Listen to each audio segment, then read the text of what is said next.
जो दूसरे गांव में जाकर चोरियां करते थे, लेकिन अपने गांव में बहुत शरीफ बनकर रहते।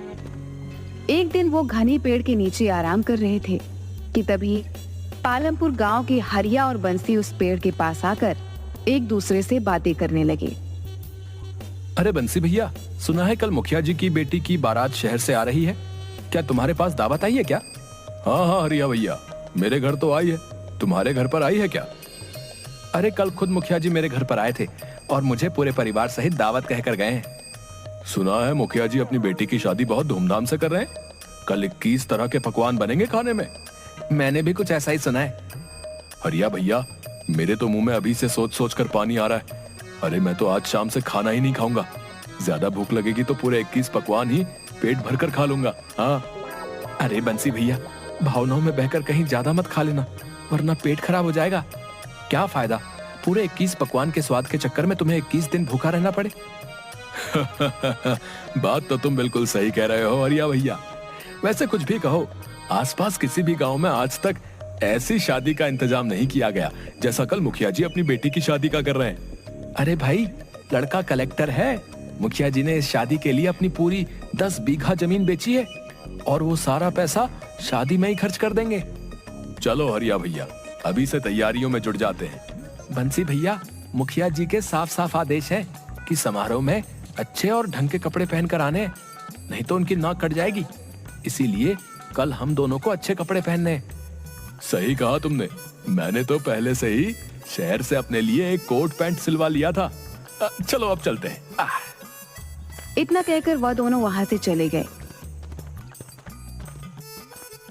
उनकी बात सुनकर संपत और कपटा, जो कि पेड़ के पीछे उन दोनों की बातें चुपके चुपके से सुन रहे थे, उनकी आंखों में चमक आ गई।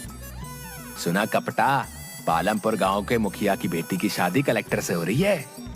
इस गांव का नाम सुना सुना सा लगता है। अरे बेवकूफ, ये वही गांव है जहां पर कुछ महीनों पहले हमने जमींदार की बेटी के दहेज के आभूषण चुराए थे, जो शहर में बहुत महंगे बिके थे। याद आ गया, और तुमने उन पैसों में बेईमानी कर ली थी और मुझे मेरे हिस्से से कम पैसे दिए थे। याद आ गया। अबे मेहनत भी तो मैंने सबसे ज्यादा की थी, तूने क्या किया था? हैं? सिर्फ बारात में खड़े होकर अंग्रेजी में लोगों से बस हाय हेलो कर रहा था तू तो। तुम तो कुछ कर ही नहीं रहे थे, हैं? गांव की लड़कियों से नैन मटक्का कौन कर रहा था भाई? अगर मैं चेतावनी नहीं देता तो तुम उसी वक्त रंगे हाथों पकड़े जाते, और साथ में मैं भी। हाँ। अबे वो सब छोड़, कल उसी गांव की मुखिया की शादी है।